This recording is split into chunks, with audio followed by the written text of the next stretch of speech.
Ит неге ұлиды? Кім екені есімде жоқ, біреу маған көршісінің иті қатты ұлитынын айтты.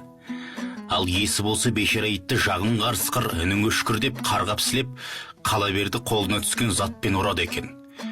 Осы жұрт ит ұлысы неге жамандыққа жориды? Мүмкін оның бір жері ауыратын шығар деген оның көкейінде ит неге ұлиды деген сұрақтың тұрғанын байқадым. Есіме бала күнімде анамның айтқан бір әңгімесі түсті. Ілгерде бір кісінің иті күніге кешке қарай ұлитын жаман әдет шығарыпты. Жаманшылық шақырып жатыр деп ойлаған әлгі кісі басыңа көрінгір деп итін қорғайды екен. Қала берді үйінен аулаққа қуып тастайды. Ит болса үйін айнал-соқтап ұлуын тоқтатпайды. Сондай күндердің бірінде әлгі кісінің үйіне бір диуана қайыр сұрап келіп қалыпты.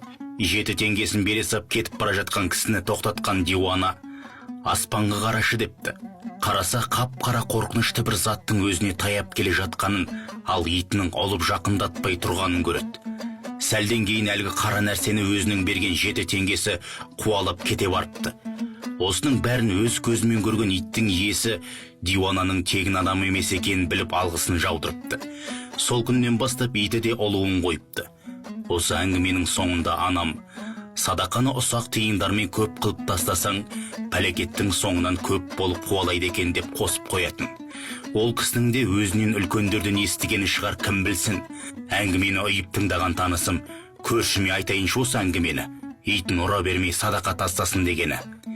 Ол жағын кім біледі енді? Бұрынғыдан жеткен әңгіме ғой.